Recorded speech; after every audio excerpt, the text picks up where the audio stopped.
나와서 마음이 무너져 내리며 앞이 보이지 않고 더 이상 하나님을 왜 믿어야 할지 답답한 마음을 갖고 살았던 시간도 있었습니다. 그럼에도 불구하고 아무리 발버둥 쳐도 이 모든 해답은 그 어떤 사람에게도, 그 어떤 환경에도, 그 어떤 상황에도 열리지 않음을 볼 수 있습니다. 하나님, 오늘 이 예배가 그런 모든 상황과 어려움이 있는 모든 답답한 환경이 다시 한번 아말렉의 축으로 바뀌는 것이 아니라 하나님의 품으로 바뀔 수 있는 귀한 시간 되어 수 있도록 도와주시옵소서.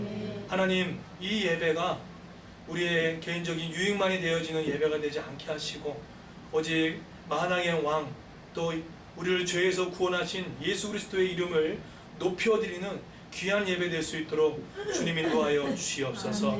성령께서 탁살한 마음 가운데 임재하여 주시고 알려주셔서 상한 심령 위에, 가란 심령 위에 성령의 생수의 말씀이 흘러 들어가 하나님 오늘 말씀과 성령을 통하여 다시 한번 하나님의 군대가 되는 귀한 시간 될 수 있도록 주님 도와주시옵소서. 예수님의 이름으로 기도드렸습니다. 아멘. 우리 앞뒤 좌우로 우리 인사하겠습니다. 우리 잘 오셨습니다. 같이 한번 인사해 주십시오. 잘 오셨습니다.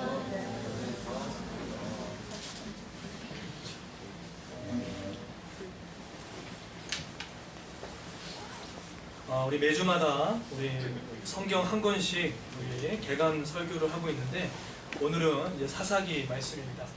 근데 오늘 이 사사기 말씀은 오늘 사사기 2장을 중심으로 해서 말씀을 좀 풀어나가도록 하겠습니다. 금주 한 주 제 머릿속에 제 마음과 제 생각을 사로잡았던 한 사람이 있었습니다. 바로 그 사람의 이름은 아주대학교 중증외과팀의 섬기고 있는 이국종 교수님이었습니다. 얼마 전 판문점 기순 그 사건을 통해서 제가 처음 알게 되었고 또 이분의 인터뷰와 또 어떤 가치관을 들으면서 이국종 교수님에 대한 좀 궁금증이 많이 생겼습니다. 이분이 나왔던 그 유튜브를 보면서 정확하게 3번을 봤습니다. 왠지 몰라요. 가슴이 뭉클뭉클해지고 눈물을 감출 수 없었습니다. 저한테 가장 마음이 아팠던 부분은 중증 외상 환자가 들어왔을 때 어떤 그 환자 보호자가 그 처방전이죠. 근데 거기에 찍혀있던 수술비가 이틀밖에 지나지 않았음에도 불구하고 3,700만 원 정도에 찍혀있는 숫자를 봤어요. 근데 그걸 보면서 어떤 생각이 들었냐면 환자들이 그 보호자들이 이 환자를 살려야 되는데 또 이중으로 이 병원비를 걱정하는 이중을 겪고 있는 모습을 보면서 마음이 참 많이 아팠습니다. 그리고 저 안타까웠던 것은 뭐냐면 그 중에 오는 많은 중증 외상 환자들이 물론 부한 사람도 많이 있겠지만 대부분이 일용직에 근무했던 사람들, 택배 하시는 분들, 공사 현장에 일했던 분들, 물론 교통사고 난 분들도 있지만 대부분이 정말 가난하고 힘든 그 많은 사람들이 오는 걸 보고 마음이 참 안타까웠습니다. 그러면서 제가 또 한 번 그런 안타까움인 동시에 이 환자를 고쳐나가는 이 교수님의 태도와 생각을 보면서 마음이 좀 더 뭉클했어요. 이 교수님의 삶은 어떨까라는 궁금해서 봤더니 인터뷰 내용 가운데, 영상 가운데 자신의 어떤 사무실이 0.3평밖에 안 되는 작은 그 사무실을 갖고 있고 TV도 요즘에 나오지 않는 TV를 갖고 있고 또 간이 침대가 있고 다리미와 옷가지가 있는 우리가 생각했던 의사의 모습과는 전혀 반대의 모습을 제가 보게 되었습니다. 물론 의사의 생활을 전 잘 모르겠지만 아마 급한 환자를 치료하려면 아마 급히 가려고 했던 형태인 것 같지만 그래도 의사의 삶으로 봤을 때는 정말 열악하다라고 볼 수 있죠. 그런데 제가 어제 우리 부부 성경 공부를 하면서 한 지기님이 그런 얘기 하시더라고요. 그분이 이국종 교수님이 한 인터뷰에서 어떤 이야기를 했냐면 왜 당신은 그렇게 웃지 않습니까? 그 얼굴을 보면은 웃음기가 하나도 없어요. 항상 무표정이에요. 그죠? 근데 왜 웃지 않습니까? 라고 했을 때 이 말을 하는데 제가 또 뭉클하더라고요. 왜 그 이국종 교수님이 웃지 않았냐면 다른 게 아니라 제가 왜 중증 외상을 입었던 환자가 오게 되면 제가 살리는 환자도 있지만 죽는 환자도 많이 있는데 어떻게 제가 웃을 수 있겠습니까? 하는 그 한마디에 제 마음이 뭐랄까요, 알 수 없는 그런 뭉클함도 있었어요. 대체 어떤 사람이기에 한 사람에 대한 이렇게 귀한 마음을 갖고 있을까? 한 일주일 동안 이 교수님에 대한 생각이 떠나지 않았던 한 주를 보냈습니다. 두 가지가 감동이 있었던 것 같아요. 한 가지는 한 환자를 살리기 위한 그 1년 24시간 환자만 생각하는 그 마음, 그 상태가 저의 마음을 더 뛰게 했고, 또 한 가지는 돈이 없어서 죽어가는 그 사람들을 살리기 위해서 개인의 빚이 무려 8억 정도라고 합니다. 이 8억은 자기가 죽고 싶어서 진 빚이 아니라 회기를 뛰게 되면 한 번 뛰는데 한 수천만이 드는 모양입니다. 그 빚을 고스란히 떠안게 되는 그 모습들을 보면서 한 사람의 인생이 참 고귀하다라는 생각들을 하게 됐어요. 근데 제가 그런 영상을 보면서 그 평안해 보이는 그 얼굴도 가장 분노했던 얼굴이 뭔지 아십니까? 언제 분노하냐면 일찍 대처하지 못해서 환자가 죽었을 때 정말 이렇게 얼굴이 이렇게 이그러지더라고요. 그러니까 소위 말하는 골든 타임이라고 하죠. 골든 아워라고 하죠.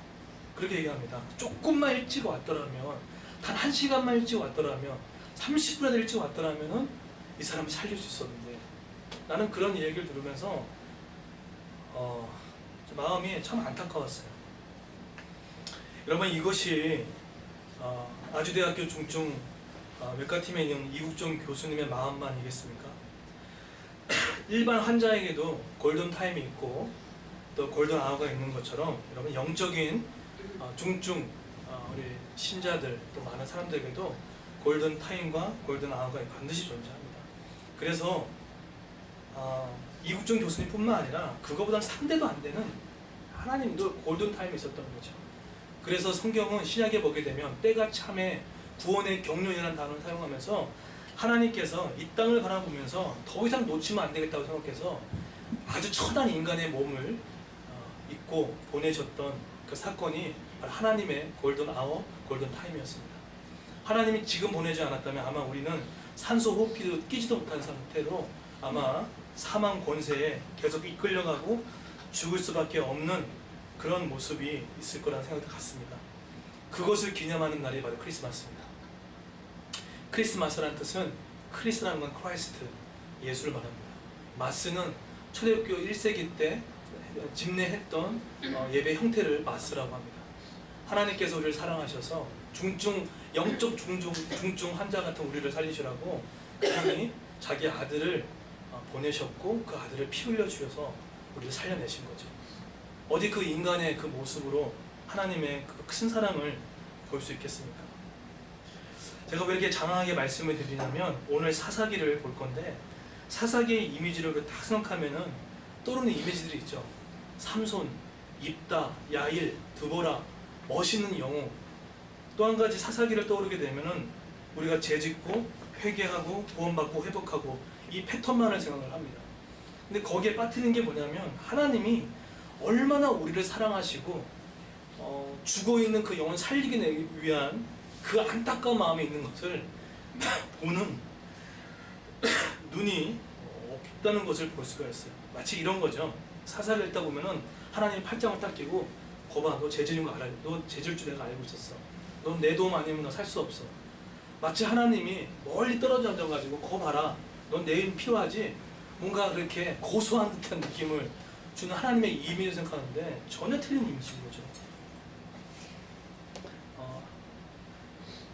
사사기를 볼 때 항상 어떤 이미지를 보여야 되냐면 하나님의 골든 타임으로 이 사사기를 봐야지 의미가 정확해집니다. 그것이 바로 사사기를 들어가는 큰 문인 거죠. 오늘 본문에 보시게 되면 이스라엘의 백성의 상태가 거의 중증 환자 상태였습니다. 사사기 전체가 그렇죠. 자, 그럴 때 하나님이 누구를 보내셨는지 1절 한번 보시겠습니까? 1절 한번 보십시오. 다 같이 한번 1절 한번 읽어보도록 하겠습니다. 시작. 여호와의 천사가 길갈에서 보기로 올라왔습니다. 그곳에서 여호와의 천사가 이스라엘 백성에게 말씀하셨다. 나는 너희를 이집트에서 이끌어내어 너희 조상에게 약속했던 땅으로 데리고 왔다. 나는 너희에게 너희와 가진 언약을 절대로 깨뜨리지 않을 것이다. 네, 자 1절에 가만히 보십시오. 영적 중증 외상을 아주 심각하게 입은 이스라엘 백성들에게 하나님께서 누구를 먼저 보내셨습니까? 보시면 여호와의 사자를, 천사라고 하죠. 예, 여호와의 천사를 보냈다고 얘기를 합니다. 그런데 대체 저 하나님의 천사, 여호와의 천사가 누군지가 퍼뜩 와닿지 않으니까 이 본문이 와닿지가 않아요. 여러분, 저기 여호와의 천사가 누굴까요? 저 여호와의 천사는 말라크라고 히브리어를 사용합니다. 말라크라고 하는데 사신, 또 천사, 왕이라는 의미를 가지고 있는데 대부분 저 주의 천사, 여호와의 천사는 언제 나타나냐면 이스라엘 백성이나 어떤 사람이 위기와 공고함이 있을 때 나타났던 것입니다. 그래서 신약 성경에는 저런 여호와의 천사를 하나님의 천사라고도 부르고 있던 거죠. 그런데 여러분, 이 하나님의 천사의 주 사역이 혹시 뭔지 아십니까? 제가 이 본문 배경을 한번 연구해 보니까 8가지가 있더라고요.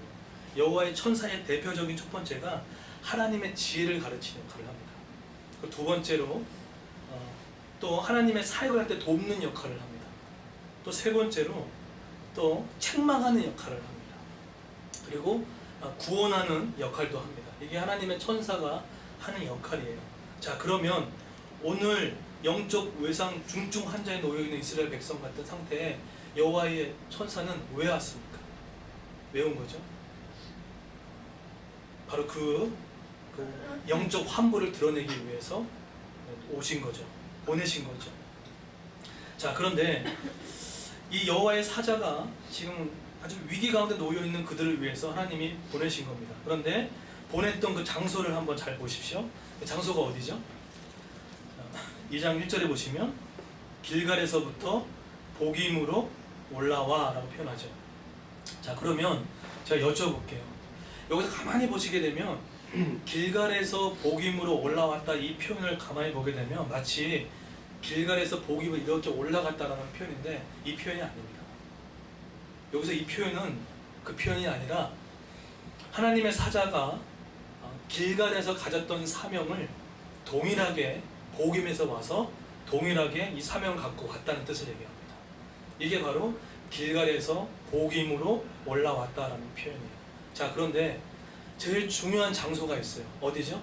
길갈이라는 장소예요. 그리고 복임이라는 장소예요. 이 두 단어를 놓치지 말았으면 좋겠습니다. 여기서 말하는 길갈은 여러분 어떤 곳이죠? 생각할 때 주로 어떤 곳이었습니까? 여기서 길갈은 여러분 그 어디에 있죠? 제가 이제 항상 말씀드렸지만 이제 이게 요단강이라면 이 가나안 땅, 그러니까 요단강을 건너서 요단강 서편에 위치했던 이 곳인데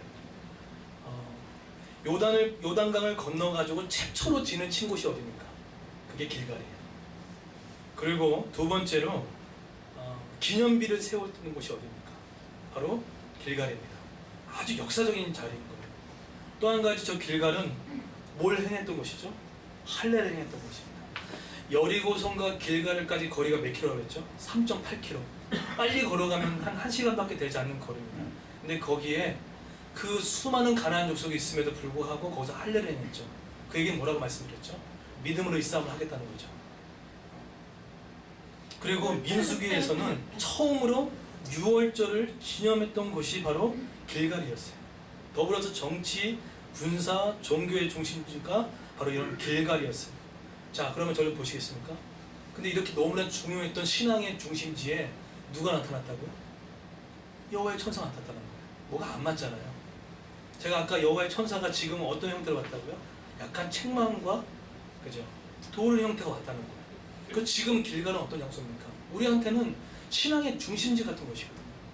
하나님과의 만남의 체험이 있고 유월절에 행했던 곳인데 뭐가 안 맞아요. 앞뒤가 아구가 안 맞아요. 마치 어떤 거가 똑같냐면 가나안 땅은 샬롬의 땅이거든요. 그런데 들어왔는데 엔샬롬이 돼버린 거예요. 평안의 땅으로 주신다고 해서 완 땅인데 이스라엘 백성이 평안을 못 누리는 거예요. 마치 이런 거죠. 예수를 믿었는데 평안을 있을 줄 알았는데 엔샬롬, 불안이 떠나지 않는 거랑 똑같은 거예요. 이유가 뭐죠? 여러분, 사사기의 핵심이 뭔지 아십니까? 샬롬의 땅, 이스라엘 땅에 들어갔는데 왜 엔샬롬, 불안과 염려가 끊어지지 않냐는 그 정확한 팩트를 얘기했던 책이 사사기입니다. 사사기를 읽다 보면 왜 내 삶이 여전히 불안하고 여전히 염려가 가득하고 여전히 왜 이렇게 두려움이 떨리는 그 정확한 팩트를 가르쳐주는 것이 바로 사사기였던 거죠. 이게 뭐가 좀 안 맞아요. 길갈과 여호와의 천사가 하는 역할과 뭐가 안 맞아요. 그런데 지금 성경에 길갈에서 어디로 갔다고요? 복임으로 갔다는 거예요. 이 복임이 어딜까요? 정확하게 말할 수는 없지만 이것을 학자마다 다르게 얘기하는데 대부분 학자들은 이거를 베델로 봅니다. 이 복임을. 왜 그러냐면 창세기 3장 35장에 보면 니브가의 유모였던 드보라가 죽자 야곱이 그 죽음을 어디에 붙였냐면 베델 아래 상수리 나무에 붙였어요. 그때 그 나무의 이름이 바로 알론 바고치라고 합니다. 통곡의 상수리라는 뜻이에요. 복임이라는 뜻이 뭐죠? 우는 자들이라는 뜻이에요. 우는 자들. 그렇기 때문에 지금 이곳이 아마도 같은 연관성이 있지 않을까라는 형태였던 거죠. 그런데 거기에 여호와의 천사가 나타났다. 뭔가 앞뒤가 안 맞아요. 우리에게도 이런 일이 있습니다. 우리에게도 여러분의 길갈이 있지 않습니까? 하나님을 만나는 장소, 그 뜨거웠던 경험들, 하나님과 깊이 사랑했던 그 마음들 아마 있을 겁니다. 아마 어제도 있었을 거고 어떤 장소와 사건이 있었을 겁니다. 그런데 장소와 사건이 있는데 여전히 마음이 흔들리는 경우가 있죠. 제가 지난주에 이런 체험을 좀 했습니다. 새벽에 여기 와서 기도를 하는데 기도가 안 되는 거예요. 새벽에 나와서 찬송하는데 찬송 한 장을 못 하겠어요. 저는 항상 6시 반 예배면 한 5시 반에 오거든요. 또 잠이 안 오면 요즘에 왜 이렇게 어깨가 시린지 자꾸만 일찍 해가지고 일찍 와요. 4시도 올 때도 있고 4시 반에도 올 때가 있는데, 그런데 여러 번 상식선이면 교회 오게 되면 춘목도 기도하고 찬송할 수 있잖아요. 근데 찬송이 안 되는 거예요. 기도가 안 되는 거예요. 저는 그래서 나 혼자 있어가지고 무서워서 그러나 막 이런 마음도 그런 생각도 드는데 그게 아니에요. 기도가 안 돼요. 근데 그게 한 며칠 갔어요. 한 4, 5일 되더라고요. 여러분, 목사한테 찬송과 기도가 안 되는 것은요, 이거 정말로 좀 힘든 거거든요. 그런데 이게 저만 그런 줄 알았어요. 그랬더니 우리 수요일 날 또 모임을 하는데 다른 지체들도 이 상태가 비슷한 거예요. 뭔가 이렇게 영적으로, 예를 보십시오, 이 중심에서 뭔가 이렇게 넘어져 있는 듯한 느낌을 받는 이 부분이에요. 근데 그게 저만 그런 게 아니라 거기 만났던 지체들도 그렇고 또 심지어 제 가까운 사람도 그렇고 그런 사람들이 되게 많은 거예요. 기도도 안 되고 뭔가 답답하고 뭔가 막혀있는 느낌들이 받아요. 이제 그러다가 우리 몸도 막 일어나지 않고, 심지어는 제가 수요일날 죄송한 말씀인데 수요일에 나오고 싶지 않더라고요. 마음이 막 눌리니까. 그래서 제가 우스갯소리 서희한테 그랬어요. 서희야, 오늘 아빠 수요일 안 간다 했더니 서희가 무슨 목사가 그러냐고 막 그래가지고 그래가지고 제가 나오게 됐는데, 근데 제가 이제 운전하고 이렇게 나오는데 여기서 더 이상 밀리면 안 되겠다는 그런 마음이 밑에서부터 올라왔어요. 여기서부터 밀리면 안 되겠다라는 마음이 들어서 제가 이번에, 제가 항상 머릿속에 이렇게 흔들릴 때 하는 것이 있거든요. 찬송을 크게 하는 겁니다. 그래서 수요 예배 때 와가지고 제가 그때 웬만하면 2곡을 부르는데 한 5곡을 불렀던 것 같아요. 그것도 4절짜리, 무슨 중국 지하교도 아니고 정말 4절을 그냥 박수 치면서, 드럼도 없고 이것도 없는데 그냥 박수 치면서 이거 강대에서 쳐가면서 막 하는 거예요. 근데 한 곡, 2곡 하는데 영이 막 살아나는 거예요. 영이 살아나고 또 정신이 좀 명확해지고 그런 경험이 있더라고요. 그런데 그때 당시에 무슨 일이 일어났겠습니까? 그런데 아니요. 그날 이후로 그 다음날 찬송이, 나에게 길갈이었던 이 새벽의 장소가 다시 한번 거기서 찬송하고 부르짖고 더 이상 이 축을 아말렉에 주면 안 되겠다는 마음을 갖고 부르짖으니까 그 다음날 정말로 기가 막히게 세 가지의 도저히 내가 찾아가도 안 되고 해결할 수 없는 그 일들이 해결됩니다. 여러분, 저는 그것을 보면서 하나님이 승리하셨구나, 하나님이 일하셨구나, 그런 것들을 경험하게 돼요. 제가 그것을 그래서 놓치고 싶지 않은, 그런 거 아십니까?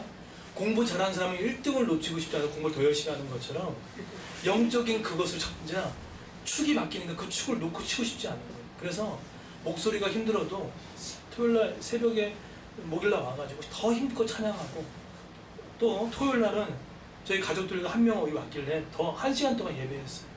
막 우리 희성이 뭐 서희 죽으려고 하더라고요. 하는데 뭐 어떡하겠습니까? 그냥 뜨겁게 기도하고, 희성이 나중에는 아빠 좀 그만 좀 하라고 막 이렇게 했는데, 그런데요, 여러 가지로 축이 바뀌어요. 나에게는 늘 신앙의 중심지가 새벽의 길갈이 여기인데, 새벽의 길갈이 갑자기 아무것도 할 수 없는 길갈이 돼버렸더라고요. 근데 그 가운데 하나님께 찬송을 통해서 나갔을 때, 우는 목소리를 갖고 나갔을 때 하나님이 그 축을 바뀌시더라고요. 그런데 오늘 보세요. 신앙의 중심지였던 이 길갈이 여호와의 천사가 찾아올 정도로 타락한 장소가 돼버렸어요. 그런데 하나님이 이걸 어떻게 해결하지 아십니까? 하나님이 이 어떤 문제를 해결하실 때 어떤 조금 패턴이 있어요. 구약부터 신약까지 아주 일반되게 나오는 패턴이 있는데, 하나님을 패턴으로 가둘 수는 없어요. 그건 불경한 이야기입니다. 다만 우리가 성경을 통해서 하나님이 이렇게 일하시구나 정도만 알 수 있지. 자, 그랬을 때 하나님께서 신앙이 흐려져 있는 길갈에 있는 이스라엘 백성들을 해결하실 때 어떻게 해결하는지를 첫 마디가 중요합니다. 보세요. 우리 2장 우리 그 1절 그 중반절에 보시게 되면, 자, 우리 밑에 있는 개역개정 한번 읽겠습니다. 한번 읽어주십시오. 너희는 이스라엘 주민과 언약을 맺지 말지며 1절 처음부터 한번 읽어주십시오. 여호와의 천사가 길갈에서 우리로 올라와 말하되 내가 너희를 애굽에서 올라오게 하여 내가 너희를 이스라엘에게 맹세한 땅으로 들어가게 하였으며, 또 내가 이르기를 내가 너희와 함께한 언약을 영원히 무시하지 아니하니. 네, 자 보세요. 여호와의 사자와 길갈은 매치가 안 되는 상황이잖아요. 그런데 하나님이 길갈의 신앙이 떨어져 나가고 막 무너져 있는 그들을 고치려고 했는데, 오자마자 딱 한마디를 먼저 하세요. 이거 되게 중요해요. 여기에 모든 핵심이 다 담겨져 있습니다. 뭐라고 얘기하시죠? 내가 너희를 애굽에서 올라오게 하여 내가 너희 조상들에게 맹세한 땅으로 들어오게 하였으며, 또 내가 이르기를 내가 너희와 함께 한 언약을 영원히 어기지 아니하리니. 지금 구체적인 응답을 먼저 주시기 전에, 방법을 먼저 알리기 전에 하나님 뭘 지금 딱 다시 기억하게 하죠? 언약을 기억하게 하시는 거예요. 언약 딱 하면 와닿지 않으시죠? 대체 언약이 뭔데? 지금 나는 죽겠고 나는 죽을 것 같고 지금은 나한테는 모든 게 끝났는데 왜 하나님은 그 이상한 신학적인 용어를 사용하면서 언약을 말했을까요? 이 하나님의 방법이에요. 자, 왜 그랬냐면요, 이유가 있습니다. 출애굽과 가나안 적척은 누가 한 겁니까? 하나님께서 창세기에 13장에 이 땅을 너희에게 주었노니 주겠다고 했었던 그 말씀에 대한 성취잖아요, 그렇죠? 결국 그러면 출애굽 가나안의 정착은 주체가 누굽니까? 하나님이 하신 거예요, 그렇잖아요. 그것을 다시 한번 알려준 거예요. 너희들 힘들어도 누가 그 불가능 일을 했니? 누가 이 땅 가운데 오게 만들었니? 라고 하면서 가장 첫 번째를 기억나게 하는 게 바로 언약이었던 거예요. 자, 그러면 이 언약 가운데 가장 잘 설명할 수 있었던 부분 가운데 하나님이 약간 뒤끝이 있으신 것 같아요. 2장 1절을 보시면 내가 이르기를 내가 너희와 함께 한 언약을 뭐 한다고 하죠? 영원히 어기지 아니하니라. 그러니까 하나님은 언약을 설명, 이 언약입니다. 잘 보십시오. 하나님의 언약을 설명하는 모션입니다. 이거예요. 이게 언약이에요. 하나님은 절대 안 놓으시죠. 이게 언약입니다. 내가 어떤 짓을 다 하고 무슨 짓을 다 하고 어떻게 할지라도 하나님의 언약은 그 아브라함과 이삭과 야곱 했던 약속이 있기 때문에 절대로 이 손을 놓지 않아요. 너 이거 봐라. 너가 이 정도밖에 안 돼? 내가 막 버리겠지. 그러지 않았어요. 누가 놓죠? 우리가 놓는 거죠. 우리의 상황과 형편에 따라 놓기도 하고 잡기도 하고, 이게 사사기입니다. 놓기도 하고 잡기도 하고, 응답 받으면 놓기도 하고, 응답이 없으면 또 떠나버리기도 하고. 그러나 나는 영원히 이걸 놓지 않겠다는 거예요. 이게 언약이에요. 어제 그 부부 성경 공부를 하는데 신명기 말씀을 공부를 했습니다. 신명기는 여러분 1장과 마지막 장이 공통적으로 수미상관법을 사용합니다. 수미상관법이 뭐냐면 성경을 풀어가는데 성경 기자가 사용하는 문학적인 기법이에요. 로마서를 써내려갈 때는 수사학적인 질문을 통해서, 기호학적인 접근을 통해서 질문을 주고 답을 하고, 질문도 주고 답을 하는 방법을 사용했다면, 룻기나 여호수아는 수미상관법을 사용합니다. 무슨 말이냐면 앞에 있던 내용들을 강조하고 나서 뒤에 흠에 와가지고 똑같은 내용을 다른 언어로 반복을 하면서 이 문장을 강조하는 방법을 사용했다는 거예요. 그랬을 때 신명기도 1장 8절에 한번 띄워주시겠습니까? 자, 한번 띄워주십시오. 참고 구절 없어요. 네. 보시면 제가 찾아서 읽어드릴게요. 예. 보시면 1장 8절에 보시게 되면 어떤 말씀이 나오냐면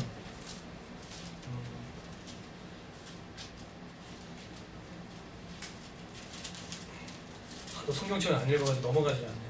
자, 8절 읽으시면 내가 너희 조상 아브라함과 이삭과 야곱에게 맹세하여 그들과 그들의 후손에게 주리라 한 땅이 너희 앞에 있으니 들어가서 그 땅을 차지할지니라. 신명기 마지막 끝장을 제가 한번 읽어드릴게요. 끝장에도 뭐라고 이렇게 얘기를 하시냐면 34장 4절에 보시면 여호와께서 그에게 이르시되 이는 내가 아브라함과 이삭과 야곱에게 맹세하여 그의 후손에게 주리라 한 땅이라. 내가 내 눈으로 보게 할 거니와 너는 그리로 건너가지 못하리라 하시매. 1장에도 언약을 다시 한번 얘기를 통해서 요단강을 건너기 전에 언약을 다시 한번 얘기해 줬던 것처럼 마무리도 언약 떠나지 않아 라는 얘기를 같이 했던 거죠. 그래서 여러분 언약은 율법보다 앞선 겁니다. 이 말 이해하시겠습니까? 신명기를 읽다 보면 잘못된 해석이 뭐냐면 하나님을 믿으면 복을 받고 하나님을 믿지 않으면 저주받는다는 것은 맞아요. 신명기 4관에 맞습니다. 28장에 나오고 8장에 나와요. 그런데 뭐가 빠졌죠? 그 전제가 뭡니까? 하나님의 언약을 빠뜨려버리는 거예요. 내가 너희 하나님 되고 너 내 백성 되겠다. 난 너랑 친하다는 거. 이것이 해결되지 않은 채 율법을 지키고 안 지킨 거에 따라간다 그러면은 마치 하나님과 거래하는 수밖에 없는 거예요. 마치 이런 거죠. 제가 전에 있는 교회에서 언약 없이 사역했어요. 이 말 뜻 아시겠습니까? 언약 없이 사역했어요. 무슨 말이냐면 제가 진장이었잖아요. 했는데 언약 없이 사역했다는 건 뭐냐면 하나님과 친하지 않으면서 성도들 만났을 때 그 성도와 그 아픔과 어려움과 그 모든 것들을 다 알 수는 없지만 인격적인 관계가 들어가기 전에 사역을 먼저 했어요. 알죠? 목사가 모를 것 같아요? 저는 3,000명을 또 오는 집회도 많이 해보고 10년 동안 했던 집회가 그런 집회였습니다. 뭐가 어디서 시작되고 어떻게 하면 아는 사람입니다. 뭐가 사람들이 모이려고 하는 것도 아는 사람이에요. 마케팅도 알고 경영도 압니다. 왜 모르겠습니까? 타임테이블을 짜고 1분 1초 간격으로 타임테이블을 촘촘하게 짰던 사람이었습니다. 그런데 끝이 뭔지 아세요? 관계가 없는 사역의 끝이 뭐냐면 나중에 다 떠나가 버려요. 그리고 헛헛해요. 헛한 거예요. 그냥 그 성도의 마음 가운데 어떤 마음이냐면 저 사람이 나를 이용했구나. 그거밖에 없어요. 그런데 정말 교묘한 게 뭔지 아세요? 그것을 말하지 않으면 모를 수도 있다니까요. 종교의 힘이 얼마나 무서운데요. 얼마나 그렇게 교묘한데요. 얼마나 포장할 수가 있는데요. 그런데 끝이 뭔지 아세요? 율법만 남아요. 하고 말고. 그래서 잘하는 사람은 더 사랑해주지만 못하는 사람에 대해서는 관심이 없어요. 이게 뭡니까? 율법이에요. 율법을 지키고 안 지키는 게 문제가 아닙니다. 근데 뭐가 빠진 거죠? 언약이 빠져버린 거예요. 그 사람과 나의 관계, 휘인이가 나의 관계가 있잖아요. 휘인이와 나와의 어떤 하나님의 사명을 감당하려면 휘인을 더 알아야 돼요. 알아야 되고 만나야 되고 얘기를 해야 돼요. 휘인이 부담스럽겠지만 어쨌든 만나야 돼요. 만나야 돼요. 그것이 형성이 안 되면 율법만 남아요. 차디찬 율법만 남고 쟤는 뭐가 나쁘고 쟤는 뭐가 잘해. 그렇게 남아요.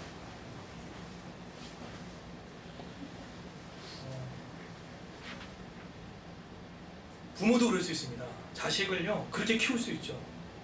어떤 정말 희생하고 품어주고 용납해주는 사랑이 아니라 내가 아버지이기 때문에 부모이기 때문에 그렇게 키워나갈 수 있는 거죠. 나중에 아이의 역습이 왔을 수 있습니다. 아이의 역습이 와요. 근데 감사하게도 제가 이 교회를 섬기면서 1년 동안 저희 감사한 거는 여러분이 어떻게 생각할지 모르겠지만 제 머릿속에는 사역보다 관계였어요. 친밀한 인간관계 얘기하는 게 아닙니다. 말씀을 통하여서 정말 그 사람의 생각과 마음을 아는 것이 아니라 정말 힘든 게 뭐냐, 정말 그 사람의 아픔이 뭐냐, 정말 힘든 게 뭔지 아세요? 더 들어가면 들어갈수록 말씀의 잣대를 대기가 너무 어렵다는 거예요. 그래서 목회가 더 어려워요. 더 알면 알수록 함부로 답을 못 내린다니까요.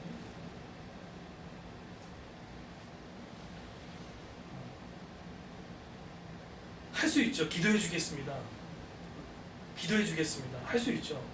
근데 그건 다른 거예요. 얼마나 많은 희생이 필요하고 땀이 필요하고 그런지 몰라요. 그런데 그 끝이 너무 달콤해요. 너무 기뻐요. 정말로 그 마음은 이루 말할 수 없는 기쁨과 기쁨들이 있어요. 언약은 그런 겁니다. 언약은 그런 거예요.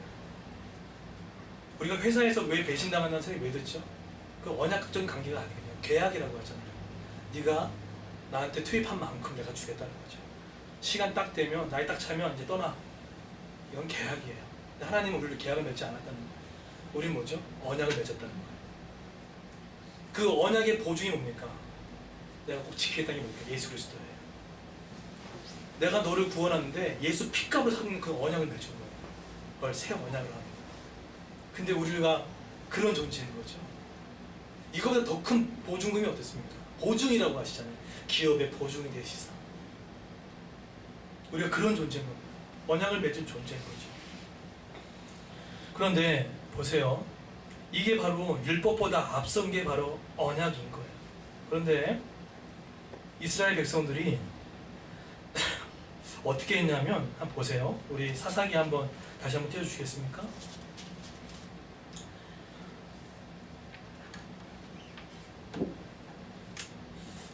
2장 2절에 보시게 되면 하나님이 그 땅 들어갈 때 하지 말라는 게 두 가지가 있었어요. 이거는 우리에게도 해당되는 얘기입니다. 지금도 해당되는 이야기입니다. 2장 2절을 한번 보시면 한번 2장 밑에 있는 시옷 우리 개역개정 한번 읽어볼까요? 시작. 너희는 이 땅의 주민과 언약을 맺지 않으며 그들의 제단을 멀어하여 너희가 내 목소리를 듣지 않으니 어찌하여 그리하였느냐. 네. 이 본문을 딱 보시면 하나님이 너무 하시다는 생각이 들어요. 왜냐하면 아니 그러면 대체 세상에 나가서 사람과 사귀지 말라는 겁니까?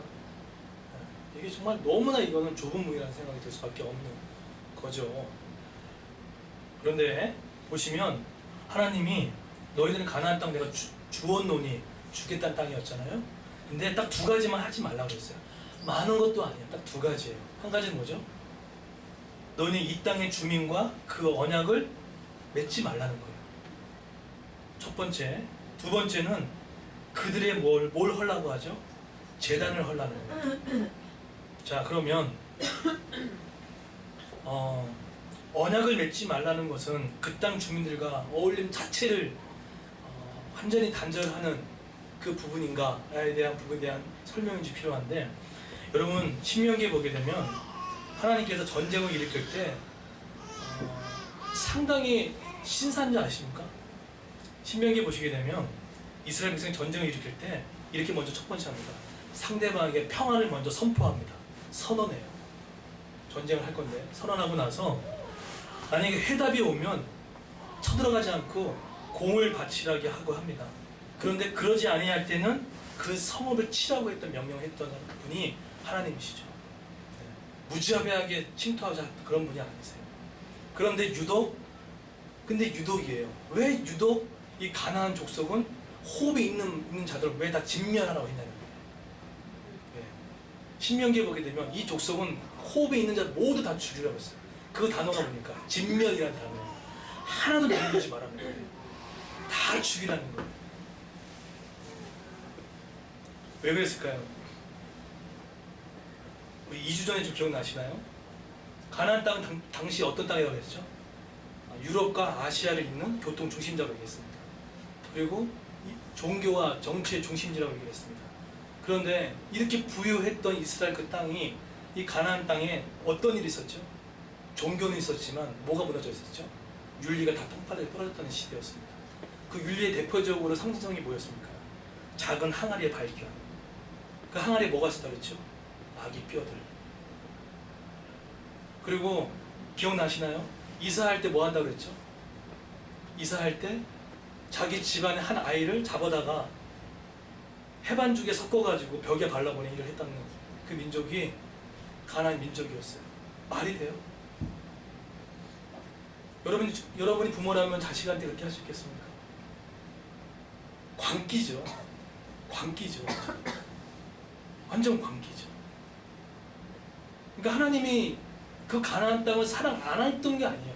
사람 자체는 사랑하지만 그 악은 자체는 놔둘 수는 없었던 거죠. 그래서 이스라엘 백성을 세워서 제사장 나라 만들어서 그 땅 가서 몰아내라고 했던 거예요. 작은 항아리예요. 여러분, 우리 이 사회를 살아가면서 우리 현실의 작은 항아리가 얼마나 많은지 아십니까? 아마 죽을 때까지 대한민국 사회는 학벌을 떠나지 못할 것 같아요. 어느 학교, 어떤 출신, 이건 떠나지 않을 것 같아요. 더 무서운 건 교회까지 들어오면은 말이 안 되는 거죠. 학벌, 직업, 배경 빽이 없으면은 치료도 못 받고. 이국종 교수님이 했던 말이 그거예요. 한 그 세바시에 나와가지고 강의할 때 그렇게 하더라고요. 중증 외상 환자가 왔을 때 치료받으려면 간단하게 치료받을 수 있는 일이 순서가 바뀌는 생각하면서 꼬여있는 그림을 그리더라고요. 거기 안에 뭐죠? 힘 있는 사람이 전화하고 인터셉터가 들어가고 그 사람들은 치료받고 싶어도 어떤 것 때문에 들어가지도 못하고 이 사회인 거죠. 내가 전화 한번 해줄게. 내가 한번 아는 사람이 있어. 인맥과 학벌과 그 모든 것들을 통해서 나쁘다는 게 아닙니다. 근데 그걸 통해서 피해를 고스란히 받는 것은 여전히 가난한 자들이고 고스란히 치료받지 못하는 일들이 너무 많은 거예요. 그게 이 시대의 작은 항아리예요. 작은 항아리예요. 절대 안 깰걸요? 깨면 손해보니까 그거 안 깰 겁니다. 절대로 안 깨요. 경고해서 깨지지가 않아요. 내 밥그릇을 네가 건드려? 어떻게 이걸 건드려? 철옹성입니다. 근데 이 시대는 근데 그렇게 힘든 지체들이 너무 홀로 분투하고 있는 분이 너무 많아요. 여러분 기억하세요? 이 건물 청소했던 그 할머니 기억하세요? 할머니 그만두셨잖아요. 왜 그만두시는지 아십니까? 아들이 어떻다고 그랬죠? 간암 거의 말기라고 했잖아요. 각혈을 하고.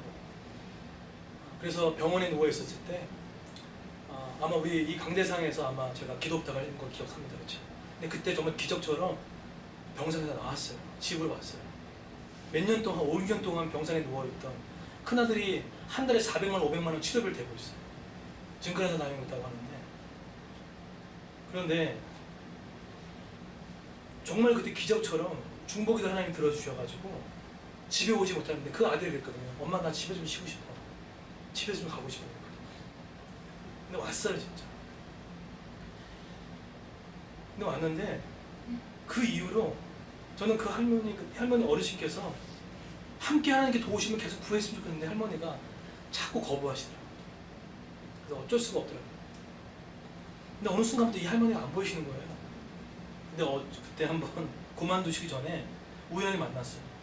그래서 저는 많이 난 줄 알았는데 어르신이 요즘에 그 작은 아드님 좀 어떠세요? 그랬더니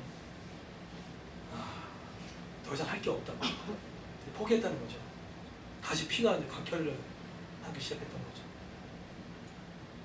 그래서 목사님 할 만큼 다 해본 것 같다고, 할 만큼 다 한 것 같다고. 아마 집에서 지금 이제 아들의 마지막 삶을 지켜보고 있는 것 같아요. 여기 좀 새로 오신 어떤 관리하시는 어르신 한 분이 왔어요. 왜 그랬어요? 요즘에 왜 이렇게 주변에 이런 분이 많은지 모르겠어요. 이분도 처음에는 저를 정말 많이 경계하시더라고요. 오지마 막 눈에 막 레이저가 나가지고 좀 막 이렇게 쏟아부으시고. 근데 하도 이제 단련이 돼가지고 하도 노반 정도 나가지고 단련이 돼가지고 제가 이렇게 커피 이렇게 한 박스 같은 거 드리고 떡 같은 거 좀 드리고 그냥 진짜로 그냥 사귐을 했던 거예요. 그냥 드렸어요. 어떤 다른 목적 없었어요. 너무 고생하시잖아요. 몇 시 나오는지 아세요? 거의 연세 70 넘으셔 오시니 새벽 5시, 6시 나오시고 뜨거운 물도 안 나는 거세요. 막 그 걸레 짜면서 건물 청소하세요. 그럼 우리는 화장실 깨끗이 쓰셔야 됩니다. 여러분의 편함이 한 사람한테 힘든 거예요. 그런데 이분이 점점점 마음을 여셨던 것 같아요. 지난주 목요일날 새벽 때 여기 계단에서 우연하게 만났어요. 저희 어머니와 함께 인사드렸어요. 저희 어머니시라고 해서 인사하시더라고요. 그래서 제가 아유 고생 많으시네요 라고 이렇게 했더니 예 했더니 갑자기 아들 얘기를 꺼내시는 거예요. 알고 봤더니 이 아들은 나이가 37살이에요. 고려대학교 신문방송학과를 졸업했다고 하더라고요. 그런데 7년 전에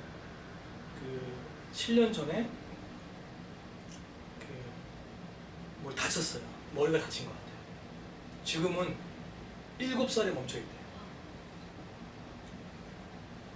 근데 그 말 듣는데 모르겠어요. 그래서 한 주 동안 너무 마음이 그랬어요. 그래서 그러시냐고. 그래서 제가 25일날 우리 뷔페 하잖아요. 그래서 좀 주변에 힘든 어르신들 모여서 같이 식사하고 싶은 마음 때문에 한번 초대하려고 그래서 식사라도 함께 하시더라고요. 그랬는데 25일날 힘들다고 얘기하시더라고요. 그래서 어디 가세요라고 했더니 아들 데리고 서울대학교 병원 치료받으러 간대요. 무슨 치료입니까? 라고 했더니 몰라요. 무슨 치료가 이렇게 비싼 거. 몇 회인지 모르지만 280만 원 든대요. 몇 회인지 모르겠지만.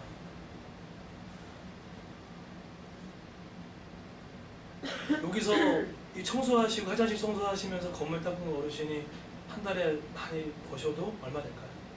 병원비가 감당할까요? 그래서 남편분은 어떠세요? 했더니 없대요. 아들이랑 이렇게 홀로 어르신이 살고 있는 거예요. 나라를 탓하고 그런 거 아니에요. 저는 그렇게 거창한 사람이 아니에요.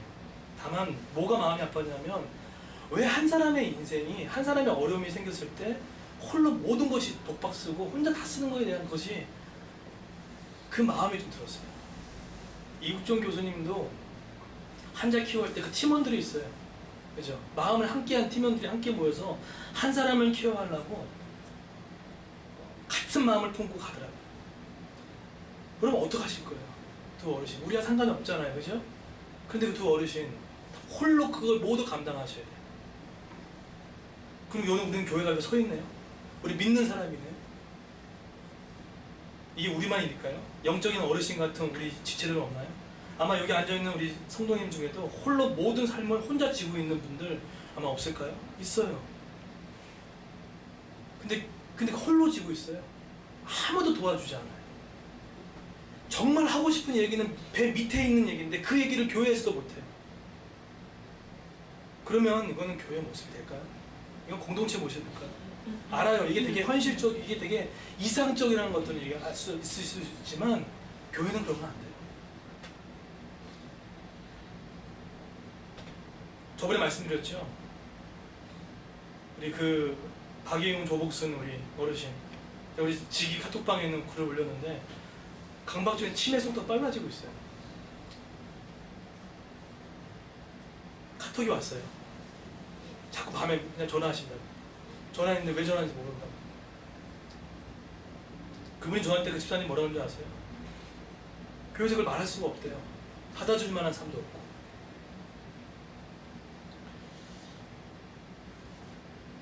저는 결심 잘 못하거든요. 그런데 한 가지는 이런 마음이었어요. 하다가 제가 도중에 포기할 수도 있지만 기도해 주세요.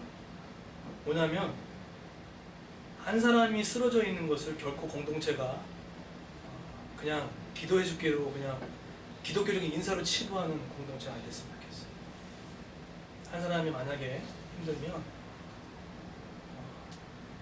제가 그 치매에 지금 급속도로 진행되고 있는, 저는 그래서 왜 그 아들이 왜 자꾸 제가 신방하고 있는데 왜 자꾸 그냥 예수 얘기를 빨리 얘기하는 이유를 이제 알았어요. 저는 너무 불쾌했거든요. 목사가 있는데 자꾸 예수 얘기 먼저 하고 막 십자가 얘기 먼저 하는 거예요. 근데 이분은 알았던 거죠. 자기 어머니가 강박증의 치매 속도가 상당히 빨리 진행되고 있다는 거죠. 그 집사님 머릿속에는 골든 아워가 착각착각 들어가기 시작했던 거죠. 결심 안 할게요. 하지만 기도는 할게요. 우리 안에도 우리 공동체부터 했으면 좋겠어요. 여러분, 제가 신방해보면 홀로 짊어지고 있는 삶이 얼마나 많은지 아세요? 우리 교회 안에도 정말로 많아요. 고스란히 지고 있어요.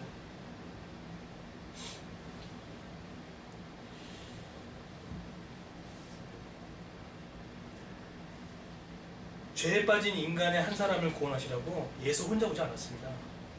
성삼위인 삼위일체 하나님께서 같이 움직이셨어요. 우리 한 사람을 구원하시라고 성부 하나님께서 가슴을 찢어가지고 예수 보내셨고, 예수 피 흘려주셔가지고 그 사람을 살리셨던 거예요. 제가 우스갯소리를 얘기했죠. 어벤져스가 됐으면 좋겠다. 아니, 진짜입니다. 진심이에요. 한 사람이 힘들면 어벤져스가 돼야 돼요. 돈이 없으면 기도해 주십시오. 시간이 없으면 기도해 주시고, 만약에 여러분 전공이 있으면 붙어가지고 도와주셔야 돼요. 저는 그래서 신방을 이제 혼자 안 가려고. 저번에 그 치매 급속도로 진행되고 있는 분한테도 한 저기 직인 같이 갔어요. 저 혼자 못해요.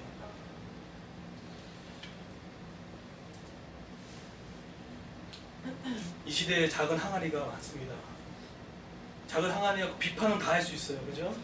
이 사이가 어쩌고 저쩌고 할 수 있어요. 근데 그거 놔두고 가까운데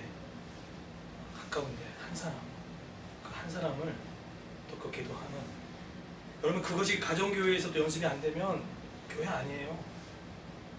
와서 예배드리고 그냥 침묵 도망하는 게 교회인가요? 아닙니다. 그것도 맞아요. 근데 와서 한 사람 힘들면 기도해 주셔야죠. 세워주셔야죠.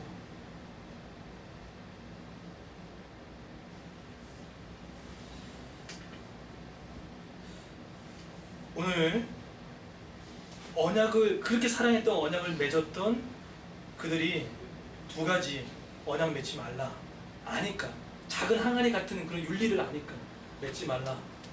또 한 가지 뭐 하라죠? 단을 헐라고, 세워놨던 단을 헐라고, 예배 다니죠. 근데 그걸 안 지켜요. 안 지키니까 하나님께서 3절 보십시오. 어떻게 하시는지. 3절 한번 다 같이 한번 우리 밑에 개역 개정 한번 읽어볼까요? 시작. 그러므로 내가 그들을 너희 앞에서 쫓아내지 아니하니 그들이 너희 어깨에 가시가 하시고 그들의 심술이 너희에게 올무가 되리라 하였나라. 네, 보세요.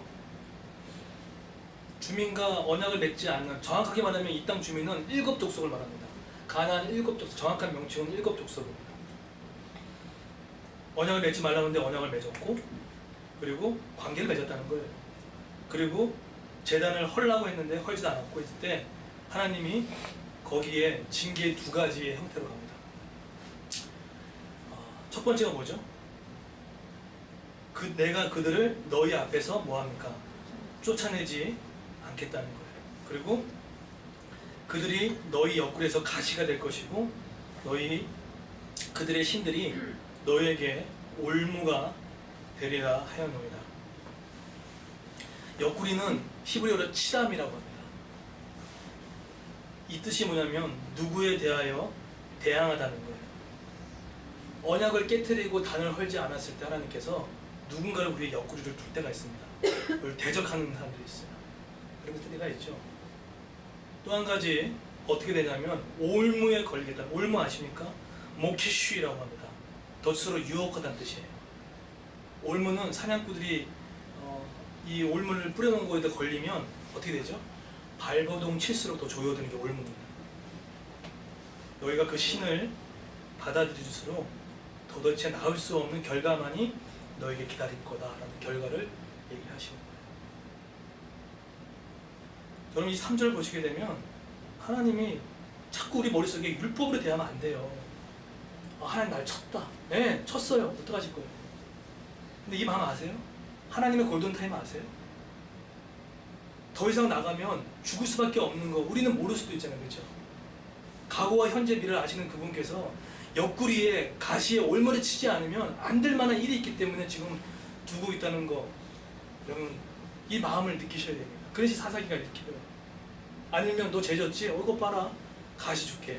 올무 줄게. 이렇게 읽으면 하나님의 성경을 읽어내는 목소리가 아닌 거죠. 여러분 우리 지금 주변 안에 이상하게 이게 안 나가는 거 있어요. 옆구리가 자꾸 이게 가시가 있어가지고 쫓아내도 안 되는 영역들이 있습니다. 그거 혹시 뭡니까? 여러분의 옆구리가 가시가 뭐예요? 올무가 뭐예요? 여러분의 올무가 뭐예요? 하면 할수록 쪼여드는 그게 무엇입니까? 그거 있어요. 있습니다. 여러분 이 두 가지 옆구리, 치담, 올무, 모켓이 걸려들면은 터져나오는 게 뭔지 아십니까? 미치는 거예요. 이거 어떡하지? 어떤 사람한테는 재정의 올무가 걸린 사람도 있고 관계에 올무는 게 있고 기다려도 뭐가 안 열려는 그런 부분에 올무에 걸려있는 분들 계세요. 자, 그랬을 때 이스라엘 백성이 어떻게 했는지 보십시오. 여러분 이거 해결책입니다. 성경의 해결책이 완전해요. 자, 뭘 한지 보십시오. 이것이 오늘 결론입니다. 4절 한번 읽겠습니다. 시작. 여호와의 사자가 이스라엘 모든 자손에게 이 말씀을 이르매 백성의 소리를 높여 울지라. 뭐 했죠? 백성이 소리를 높여 뭐 했다고 합니까? 울었다는 거예요. 울었대요.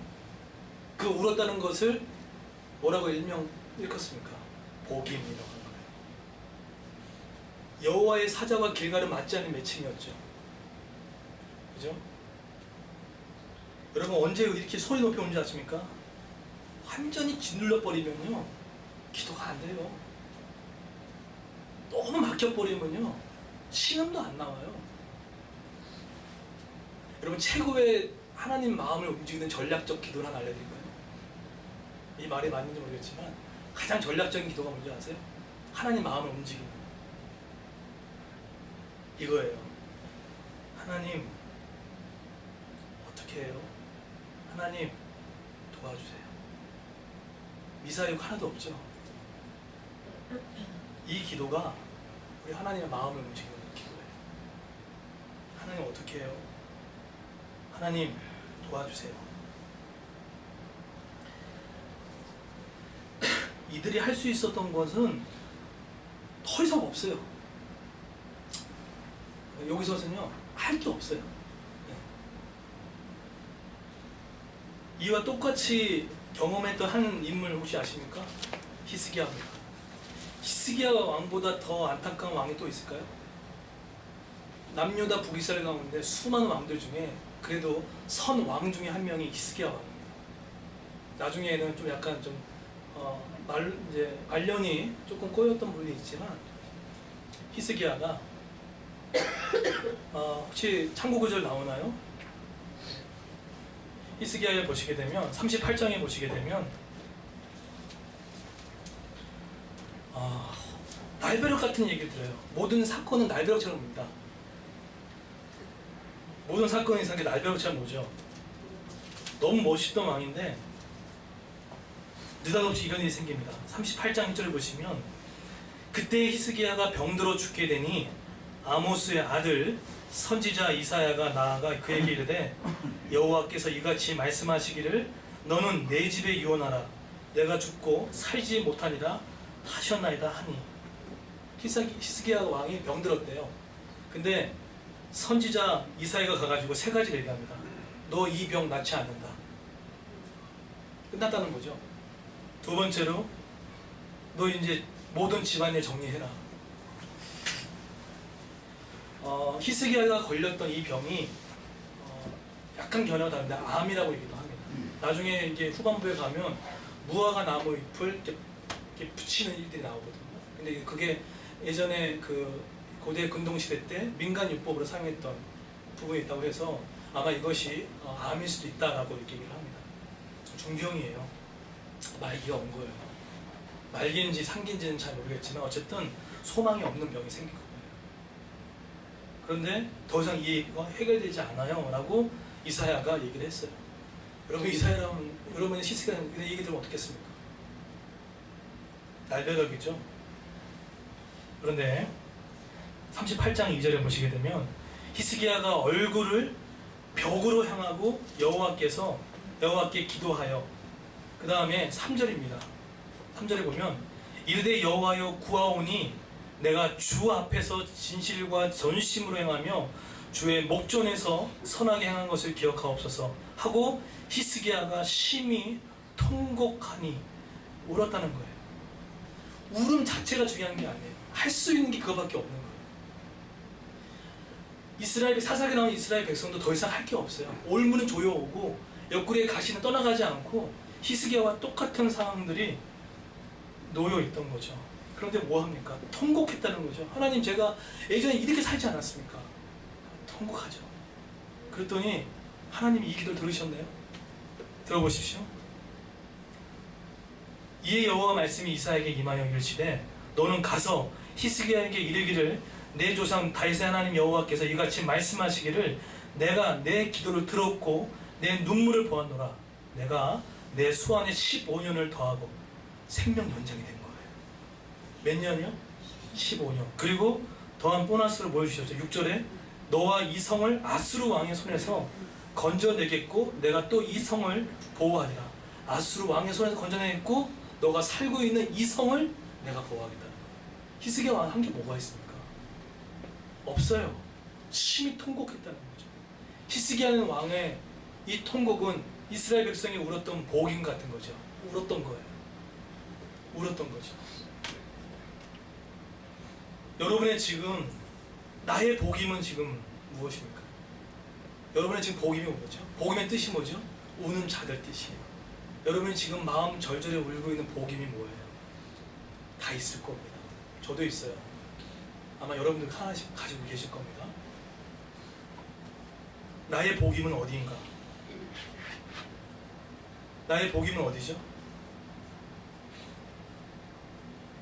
그 복임이 있을 때 더 이상 노력이 안 통하고 더 이상 안 되는 관계와 더 이상 안 되는 모든 꽉 막혀서 이거는 현실적으로 안 되는 것이 여러분의 복임입니다.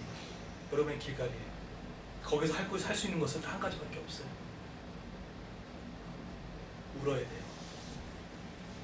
오시는 일밖에 없어요. 도와달라고. 이사 올 때 2017년도 이사 올 때 정말로 안타했습니다.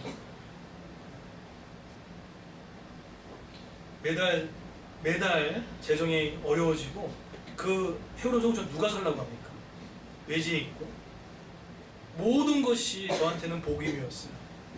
근데 그 복임의 그 장소가 같이 모여서 기도하자고 했잖아요, 그죠? 그랬을 때 안 오신 분도 계시고 식사하는 분도 계셨죠. 그때 왔던 5명도 오고 때로는 같이 모이자고 했는데 30-40명 예배를 드렸는데 5명이 온 적도 있고 했어요. 마음이 처참했어요. 안 온 것 때문에 처참한 게 아니에요. 기도할 사람이 없구나. 나한테는 거기가 복임이었어요. 겉으로는 제가 환하게 웃어 보이지만 마음은 울었어요. 나한테는 복임이었거든요. 기도했어요. 기도했죠. 구체적으로 놓고 기도했죠. 구체적인 놓고 했던 모든 복임의 영역들이 하나님이 그 순간순간마다 열어가시는 것들을 1년 내내 지금 보고 있습니다. 그때 울었던 복임의 현장에서 지금의 열매를 맺고 있는 길갈로 기쁨으로 한 걸음씩 한 걸음씩 경험하고 있어요. 길갈의 열매를 다시 보고 있어요. 여러분 지금 복임이 있다 그러면은 멈춰있지 마십시오. 진짜 멈춰있으면 안 돼요. 뭔가 일을 열심히 하는 게 아니에요. 안 되잖아요, 더 이상. 그럼 울 수는 있잖아요, 그죠? 울 수는 있잖아요. 하나님 저 좀 제발 도와주세요. 저 어떻게 합니까? 좀 도와주세요. 기도가 안 되면 부탁하십시오. 아니면 저한테도 부탁하십시오. 기도가 정말 안 터지면 신년에도 붙들고 좀 기도해달라고 부탁하십시오. 울음이 터져야 될 거 아니에요. 아이가 탄생했어요. 근데 안 울어요. 그럼 문제가 생긴 거거든요. 어려운데 복임이 없다고요? 울지 않는다고요? 내 자신의 복임도 중요하지만 우리가 또 하나의 우려할 복임이 있습니다. 영혼이에요. 이스라엘 백성들은 사명을 깡그리 잃어버렸어요. 영혼을 위해서 울었으면 좋겠어요. 이거보다 더 큰 가치는 없어요. 영혼을 외우십시오. 저도 질려요. 맨날 똑같은 이름 명단을 불러가면서 하나님 이 영혼들 오자마자 저한테 연락도 안 하고 뭐 답변도 안 하는 그 영혼들 보면 마음의 상처가 이루말할 수 없어요. 근데 또 며칠 지나면 또 기도해요. 또 기도해요. 또 기도합니다.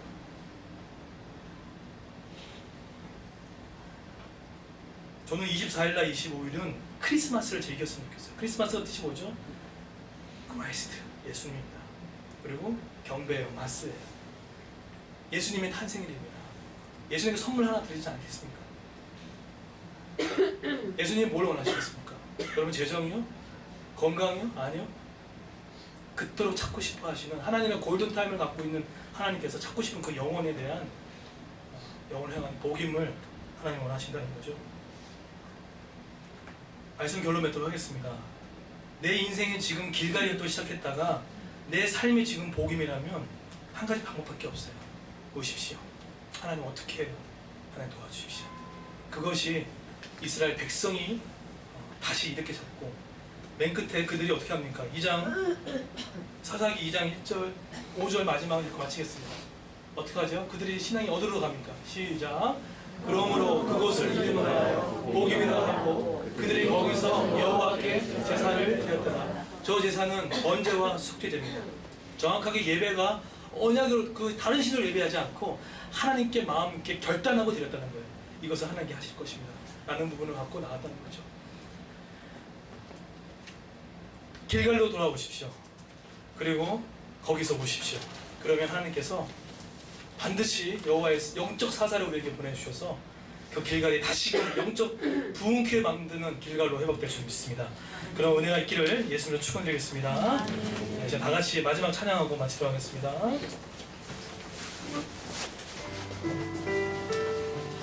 오늘 이 찬양인데요. 오늘 이 자리에 모인 우리 이 가사를 처음에는 부를 땐 가사를 좀 기억하고 설교를 기억하면서 이 찬양을 다시 한번 불러나갔으면 좋겠습니다. 오늘 이 자리에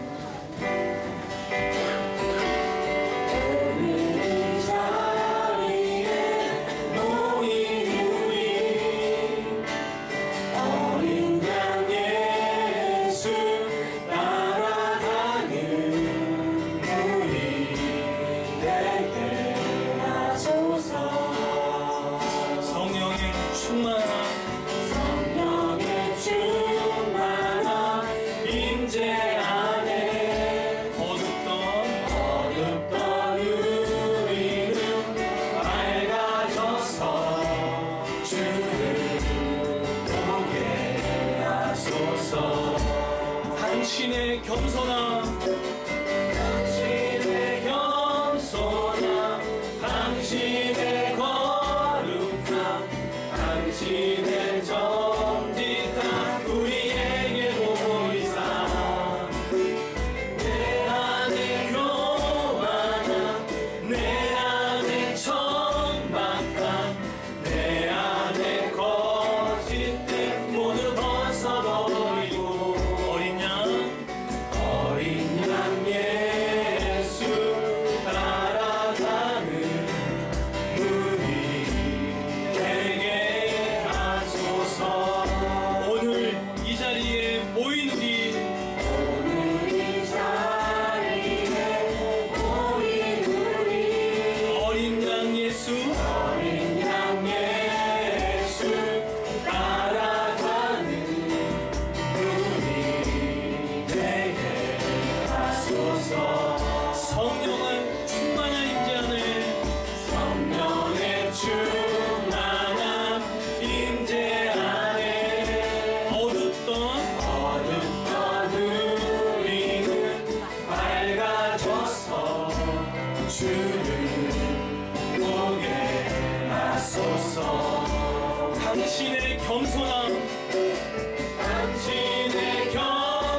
당신의 거룩함 당신의 정직함 우리에게 보이사 내 안에 교만함 내 안에 천박함 내 안에 거짓됨 모두 벗어버리고 어린